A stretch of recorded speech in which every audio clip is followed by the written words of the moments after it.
Baik, bismillahirrahmanirrahim. Assalamualaikum warahmatullahi wabarakatuh. Teman-teman sekalian, ini adalah video bagian yang ketiga pembahasan hukum waris Islam bab ke-8, pelajaran agama kelas 12 SMA. Baik, di pertemuan perdana saya memulainya dengan pengantar terlebih dahulu. Ada beberapa catatan yang saya sudah siapkan, ada 11 poin catatan yang saya siapkan.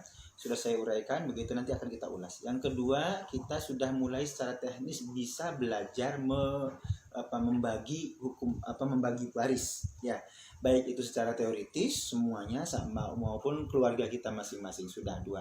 Yang ketiga, hari ini kita akan tuntaskan sampai selesai ya. Kita akan buka lebih detail apa saja pembahasan di bukunya dan apa saja kemudian pesan-pesannya, bukan semata belajar tapi harus sampai pada belajar kognitif pengetahuan gitu, tapi harus mengubah afektif, mengubah sikap spiritual maupun sosial. Baik, nanti setelah itu kemudian berubah menjadi tindakan, menjadi action gitu ya. Baik, bagian yang pertama saya ulas terlebih dahulu, ada 11 poin yang sudah saya sampaikan. Yang pertama, pengantar hukum warisnya adalah satu, hukum waris dalam Al-Qur'an itu dijelaskan sangat rinci. Surah An-Nisa antara lain misalnya surah An-Nisa surah keempat ayat 7 sampai dengan ayat 14. Itu detail sekali menceritakan tentang bagaimana hukum waris mulai dari wawasan awal, lalu bagaimana pembagian, endingnya adalah penghargaan kepada yang menggunakan hukum waris Islam, surga balasannya, sebaliknya ancamannya neraka bagi yang tidak mau menerapkan hukum waris Islam. Satu, kemudian yang kedua, rincinya hukum waris menunjukkan bahwa hukum itu tidak bisa diinterpretasikan lagi kecuali yang belum dijelaskan di dalamnya. Jadi kalau hukum syariat Al-Qur'an menyatakan bahwa istri ketika ditinggal suaminya punya anak, itu istri 1/8 dapatnya alias 12,5%, nggak bisa diganggu gugat gitu. Kalau nggak punya anak si suaminya 1/4 alias 25%, itu juga nggak bisa digugat. Demikian ini ketentuan kalau istimbat hukumnya kalau Al-Quran atau hadis sudah merinci detail pembagiannya. Dua, yang ketiga, faktanya sebagaimana Nabi khawatirkan, hukum waris ini adalah hukum Islam yang paling awal ditinggalkan oleh umatnya. Satu, banyak orang yang abai dengan hukum waris, banyak orang belajar fikih tapi nggak sampai ke waris gitu. Yang kedua, kalaupun ada orang yang belajar hukum waris, belum tentu dia mau menerapkan dalam keluarganya sendiri. Nabi sudah mengindikasikan ini hukum waris sangat penting. Nanti kita akan baca detailnya. Yang ketiga, keempat, kenapanya? Sebab banyak di antara umat Islam yang menganggap hukum waris Islam itu tidak adil.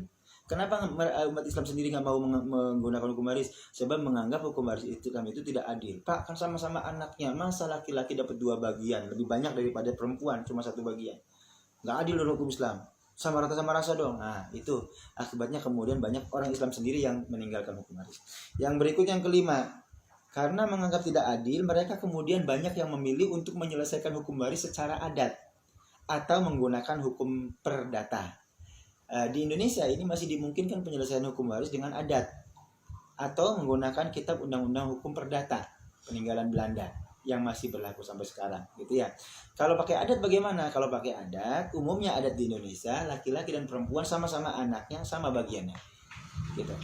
Demikian hanya di hukum perdata gitu. Laki-laki dan perempuan sama-sama anaknya, sama bagiannya. Akibatnya anak perempuan banyak yang menggunakan ini maunya pakai perdata atau pakai hukum adat begitu. Lanjut. Problemnya di Indonesia masih memberi peluang orang untuk memilih penyelesaian hukum waris itu dengan 3 bagian. Hukum waris Islam atau adat atau perdata. Ya. Nah, yang ketujuh poinnya, ini berimplikasi pada resiko konflik penyelesaian waris dalam keluarga. Karena masih ada peluang untuk mengambil jalur yang berbeda, maka ada potensi di keluarga tidak sepakat untuk mengambil satu saja. Nah, apalagi kalau dalam keluarga ada yang non-muslimnya misalnya gitu. Dan non-muslim, kalau bapak kita muslim, anaknya ada yang non-muslim, maka yang non-muslim kehilangan hak warisnya dalam Islam. Kan mereka nanti bisa menggugat ke hukum perdata gitu, ke pengadilan negeri. Baik, lanjutnya, padahal dalam Islam hukum waris ini sesungguhnya ditujukan justru untuk meminimalisir dan menyelesaikan konflik.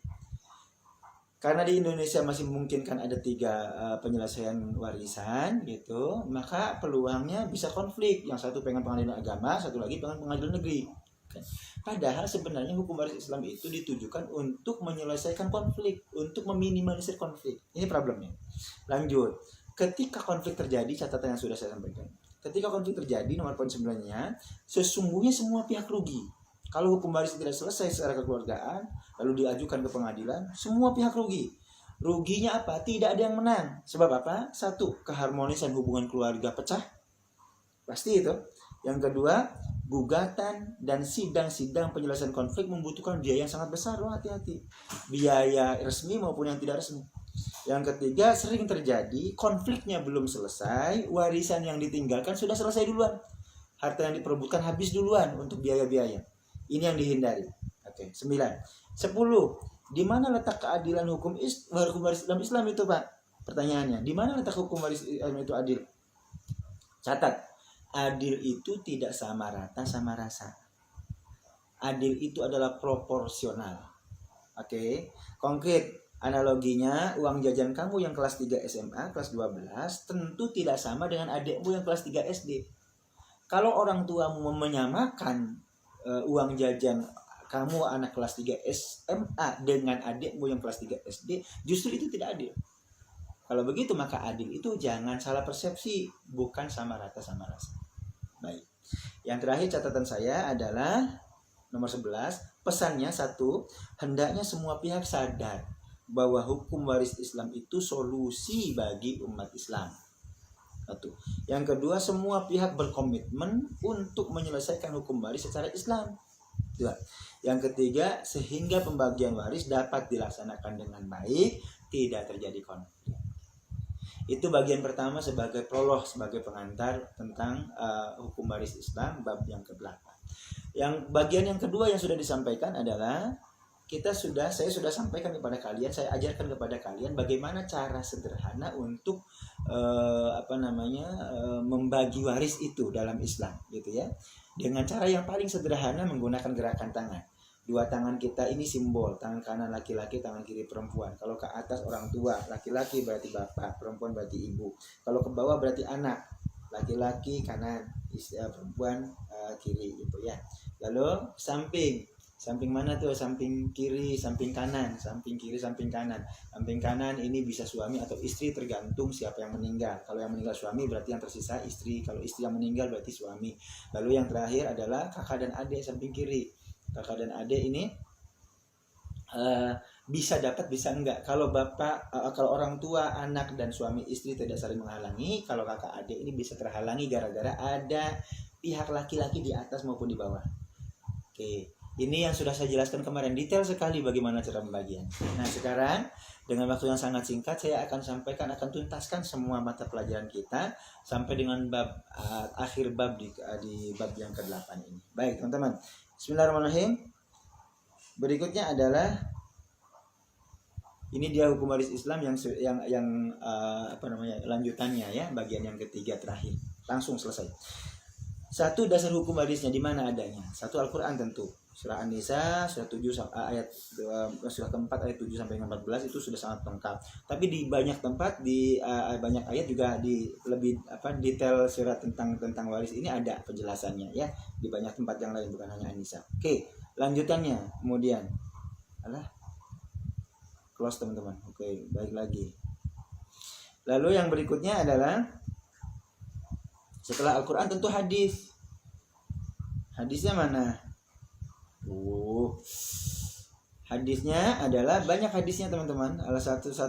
Salah satunya adalah hadis Nabi yang menyatakan bahwa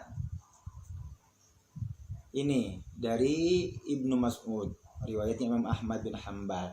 Ta'allamu al-Qur'an wa 'allimuhu an-nas. Pelajari Al-Qur'an, ajarkan kepada orang lain. Wa ta'allamu al-fara'id wa 'allimuha. Tidak ada anas di situ. Pelajari faraid dan ajarkan kepada orang lain. Ini saking pentingnya faraid seakan-akan kemudian disejajarkan dengan perintah untuk memahami Al-Quran, mengajarkan Al-Quran. Yang berikutnya adalah hadis yang lain dari riwayatnya Abdullah bin Amr ya. Nabi katakan al-ilmu salasah, ilmu itu 3 saja. Yang pertama adalah ayatul muhakkimah Al-Quran, ayat muhkamah yang pertama Al-Quran, yang kedua sunnah qaimah hadis, yang ketiga adalah faridah adilah, faraid yang adil. Faraid itu adalah nama lain dari ilmu waris. Jadi seakan-akan saking pentingnya dia akan dijajarkan dengan Al-Quran, hadis dan faraid atau ilmu waris. Ini landasannya. Berikutnya kemudian posisi hukum waris di Indonesia itu sudah diadopsi. Jadi hukum waris Islam dari Indonesia ini sudah diakomodir masuk ke dalam sistem perundang-undangan di Indonesia melalui yang disebut sebagai KHI, kompilasi hukum Islam. Di kompilasi hukum Islam, syariat Islam tentang faraid, tentang ilmu waris sudah diadopsi. Cuma memang ada beberapa catatan hukum waris Islam di Indonesia melalui kompilasi hukum Islam. Ijtihad ulama Indonesia memberi catatan berbeda tentang beberapa poin. Poin yang pertama adalah tentang bagian istri. Poin yang kedua adalah tentang bagian cucu.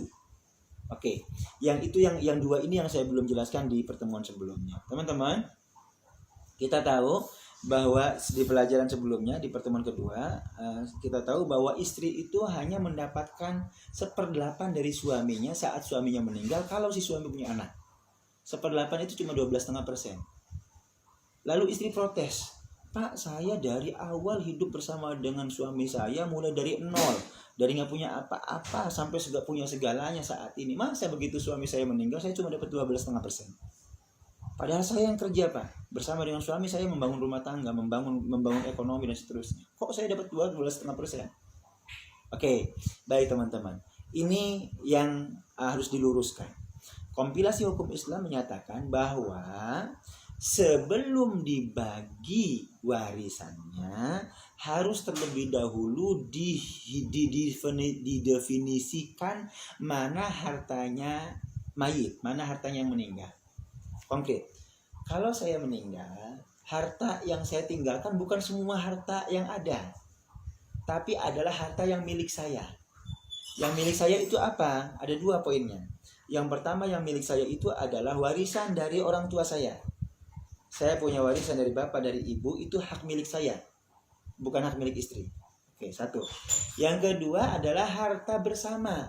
Setelah saya menikah, kemudian membangun rumah tangga, membangun ekonomi, saya mendapatkan menghasilkan harta misalnya ya. Nah, ini harta bersama diperoleh saat pernikahan dengan istri saya. Kalau harta bawaan, nanti beda nih hukumnya. Kalau harta bawaan itu milik saya otomatis, milik saya sendiri, bukan milik istri. Tapi kalau harta bersama, ini separohnya adalah milik istri. Separohnya adalah milik istri. Jadi harta bersama ini disebut sebagai harta gonogini di kompilasi hukum Islam. Harta gonogini ini separuh milik saya, separuh milik istri. Kalau saya misalnya saat meninggal itu punya aset keluarga 4 miliar. Jangan dianggap 4 miliar ini semua milik saya, jangan.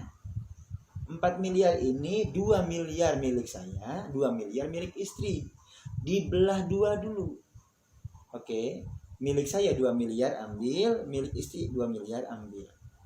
Secara kalkulasi ya, bukan berarti kemudian rumahnya dibelah, bukan itu. Ambil ya masing-masing. Berarti istri sudah dapat 50% dari harta gonogini dulu. Oke.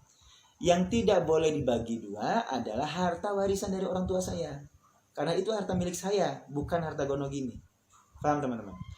Lalu yang diwaris yang mana, Pak? Yang diwariskan kepada ahli waris, termasuk istri nanti, adalah harta saya. Baik itu yang dapat dari orang tua sebagai warisan dari orang tua, ataupun harta gonogini 50% dengan istri ini. Berarti harta saya mana, Pak? 2 miliar harta gonogini plus warisan dari orang tua saya. Itu 100% milik saya, harta saya yang nanti akan diwariskan. Oke, kalau begitu yang nanti akan dihitung warisnya bukan dari 4 miliar tapi dari 2 miliar plus.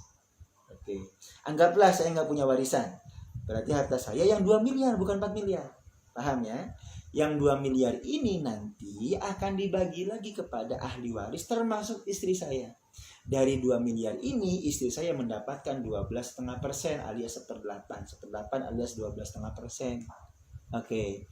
Kalau dihitung dari total dari 4 miliar, dari total harta gonogini, maka harta yang saya kasih ke istri ini setelah dibagi istrinya 2 miliar, saya 2 miliar, berarti nambah lagi 12,5% dari 50% gonogini saya.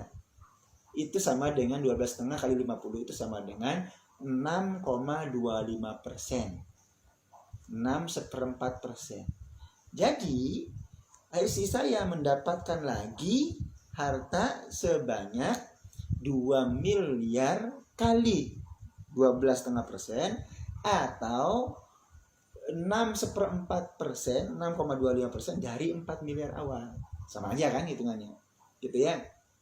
Kalau dihitung persentase dari total, dari global 4 miliar, maka benarnya istri itu, istri saya mendapatkan hak 50% sebagai gonogini plus 6,25% dari total ya, sebagai haknya istri saat ditinggal suami ketika suami punya anak. Totalnya berarti perempuan istri di Indonesia mendapatkan 56,25% dari total harta gonogini. Jelas? Oke. Satu, ini yang berbeda dengan KHI. Yang kedua adalah tentang pembagian anak. Hukum waris dasarnya adalah yang mewarisi harus masih hidup saat yang mewariskan meninggal. Anak harus masih ada saat bapaknya meninggal. Oke. Kalau anak sudah meninggal duluan, maka dia kehilangan hak warisnya. Yang mendapatkan hak waris adalah anak lain yang masih hidup. Konkret, saya punya anak. Oke. Saya juga masih punya orang tua. Ini orang tua ini dibagi anak saya berarti cucu. Oke, ini kakek, cucu, kakek nenek, cucu. Oke. Kalau saya meninggal duluan, hukum waris awalnya cucu tidak mendapatkan apa-apa. Oke, karena saya sudah nggak ada. Oke, yang mendapatkan waris hanya kakak dan adik saya sejajar dengan saya. Oke, ini hukum Arab awal. Nah, kompilasi hukum Islam di Indonesia memberi pandangan yang berbeda. Tapi pandangan yang berbeda ini bukan ngarang-ngarang, bukan. Tapi berdasarkan Al-Qur'an juga, gitu. Wa idza hadaral qismata ul qurba wal yatama, ayatnya. Kalau saat pembagian waris dihadiri oleh zawil qurba, kaum kerabat, wal yatama, dan anak yatim. Anak saya kan yatim tuh kalau sayanya sudah meninggal duluan. Maka ketika kakek saya meninggal, anak saya berarti cucunya menggantikan posisi saya, mendapatkan hak jatah waris yang sama dengan bapaknya, dengan saya. Misalnya, saya konkret punya anak, bapak saya punya anak 5, semuanya laki-laki kebetulan. Saya nomor 2. Oke, misalnya saya udah nggak ada duluan nih, saya punya anak. Anak saya nanti menempati posisi saya untuk mendapatkan warisan setara dengan anak yang lain, walaupun posisinya cucu. Oke, paham ya? Paham. Itu yang berbeda dengan kompilasi hukum Islam di Indonesia dengan syariat awal. Itu adalah ijtihad ulama Indonesia. Oh, bisa begitu, Pak? Sebab beda konstruksinya.